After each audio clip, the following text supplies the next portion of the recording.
terjadi di dalam diri kita sendiri. Nah, tugasnya Mas Yunus sekarang untuk menjelaskannya bagaimana Mas Yunus. Sekarang? Enggak lah. Saat ini? Iya. Tak kira tidur dulu, Mas. Oke. Iya. Perang Bharatayuddha. Perang Bharatayuddha itu kan sejatinya kan perang antara kebaikan dan keburukan, kebaikan dan kejahatan. Itu kalau dianatomikan dalam diri kita, Pendawa itu adalah sifat baik yang ada dalam diri kita. Sedangkan Kurawa adalah sifat buruk yang ada dalam diri kita. Nah, sifat Kurawa itu kan 101. Kurawa kan ada 101 orang. Nah, sifat buruk kan banyak banget dan berkembang. Makanya di film Mahabharata itu ada, di cerita Mahabharata itu Kurawa itu banyak.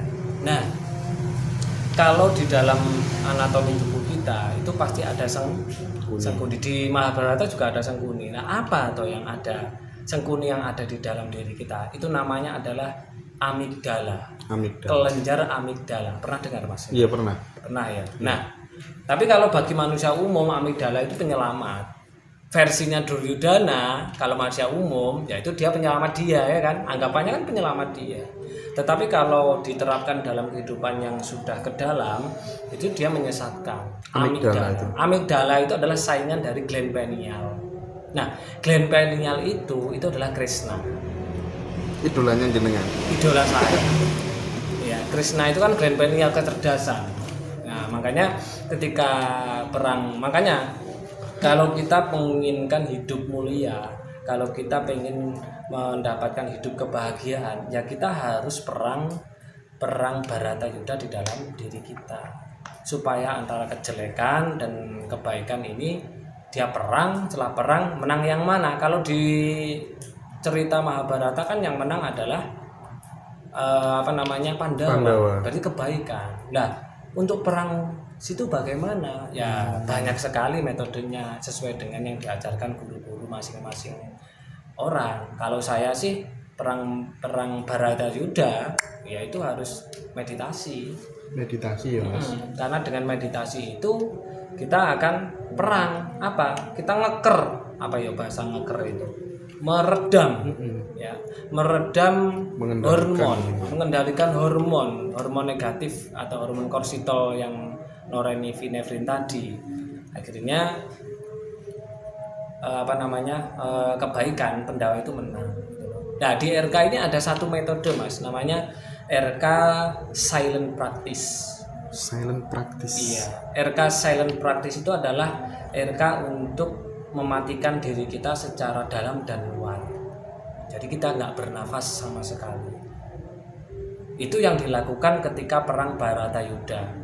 Krishna untuk membunuh mulai dari Sengkuni, terus Duryudana, Bhisma, Drona, itu kan menghentikan dimensi ruang dan waktu. Betul. Kalau nggak diberhentikan nggak bisa itu dibunuh, Mas. Itu kan kelicikan dalam diri kita kan, wah itu kan tipis banget toh dengan nafsu. Itu kan tipis banget. Itu kalau kita nggak memberhentikan nafas kita, nggak memberhentikan diri kita mati sakjeroning mati, itu nggak bisa mati, Mas. Makanya teman-teman yang merasakan silent practice itu di dadanya kayak lobang ini menuju kemana nggak tahu, ke alam semesta yang lain. Disitulah orang baru merasakan ternyata jadi hidup itu seperti ini. Itu RK yang lanjut nanti, itu namanya RK silent practice. Makanya ketika perang Bharatayuddha, ketika Krishna kan hanya jadi apa? Kusirnya Pandawa. Arjuna saja. Iya. Jadi kalau bisa ini kecerdasan kita itu jadi kusir kita. Jangan pikiran, jangan nafsu. Kalau nafsu dan pikiran jadi kusir kita, ya kita salah jalan. Wong kuda ini sama roda itu dia mengikuti kusir. Lah kalau kusirnya ini Sengkuni dalam kehidupan kita atau amigdala, ketakutan, kelicikan tadi, Sengkuni tadi, ya udah kita pasti akan jatuh kehidupan kita sengsara, ning donya soro, akhirat soro. Kan seperti itu. Makanya harus gland pineal Krishnanya tadi itu harus diaktifkan. Itu menggunakan apa? RK silent practice. Kalau prakteknya selain praktis ya mematikan diri kita sendiri selama berapa? Selama 10 menit. Caranya piye yo kesini yo tak warai ya, gitu kan. Dan nggak bisa praktek jarak jauh karena di situ ada peran pemandu. Wong kalau kita itu sesuai dengan attitude dan akhlak orang minta ilmu itu kan harus menemui guru. Iya, sambil bawa gula kopi gitu Mas ya. Iya, rokok juga. Tapi saya nggak rokok loh. Nah itu attitude ya. Itu adalah attitude akhlak seorang yang pengen mendapatkan ilmu itu harus mendatangi. Jangan. Nah di situ ketika mendatangi disitulah ada pertukaran energi, disitulah ada akad. Dan itu bisa manfaat ilmunya. Tapi kalau minta ilmu mas jarak jauh bisa ya nggak bisa. Energinya piye gitu loh. Ya kita mengembalikan lagi lah attitude akhlak dalam hal mencari ilmu itu kita kembalikan lagi. Timbo sing golek sumur ngene Mas. Iya. Dari jarak jauh piye carane lek niat tenanan pasti Allah akan mencarikan jalan itu seperti itu. Itu seperti itu. Jadi ada RK silent practice. Itu adalah untuk perang atau teknik Krishna tadi menghentikan dunia, dimensi ruang dan waktu. Nah, kita memberhentikan dimensi ruang dan waktu dalam tubuh kita. Jadi semua O2 dan CO2 jantung semuanya berhenti. Berhenti sejenak Mas, nggak berhenti lama. Dan itu hanya dikerjakan selama 10 menit, nggak boleh kurang, nggak boleh lebih. Itu kalau efeknya apa dalam hidup? Efeknya adalah peluang kerja, bisnis itu datang semua. Namanya saja peluang. Peluang. Peluang. Iya. Pel itu nempel, uang itu jadi uangnya nempel. Jadi kehidupan yang enak, nyata, maksudnya ya sukses lah. Iya. Itu yang terjadi. Saya enggak tahu ya. Pertama ketemu jenengan gitu ngobrol itu betah gitu Mas. Dan kayak gini tuh enggak bawa bahan begitu. Nggak bawa kopi, nggak bawa gula gitu kopi ya. nggak bawa gula. Pokoknya Mas.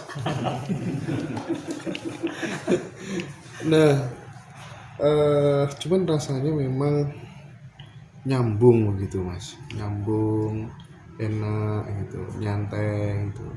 Kuat saya berjam-jam cuman masak jenengan sebenarnya. Sampai bocor nih Mas. Iya. Ini yang jelas semakin hari waktu untuk berkeluarga, untuk keluarga mungkin agak berkurang ya Mas ya. Ya tapi mudah-mudahan senantiasa diberikan kesehatan ya. Tapi memang sudah konsekuensi istri gitu ya? saya. Dari awal menikah sudah saya bilang. Saya backgroundnya adalah seperti ini. Saya sudah memang dari dulu memang saya sudah terjun di bidang apa ya sosial ya, mulai dari jadi dukun, jadi ustaz, jadi penceramah, jadi pendakwah, jadi munakis, jadi praktisi, jadi motivator dan lain-lain kan semuanya meninggalkan banyak waktu meninggalkan keluarga gitu. Iya. Mereka ya alhamdulillahnya sih anak istri fine oke aja gitu. Jadi pertama kali kita ketemu dulu di sini, kedua di sebelah situ, sekarang di sini.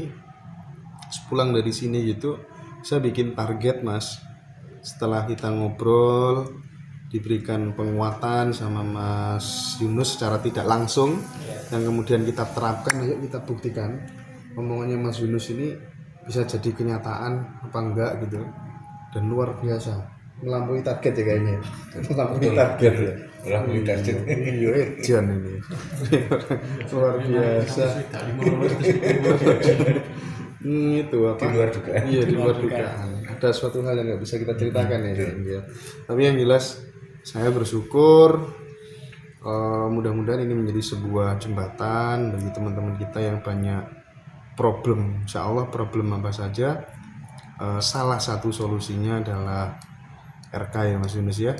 Ya, sebenarnya kalau RK itu nggak tepat Gitu ya. kan itu hanya metode Iya, metode ya. ya jadi baik gitu loh. Nanti orang biar nggak penasaran Jadi biar baik RK gitu ya. kesini aja ya. RK aku apa suruh ngono ya Mas yo.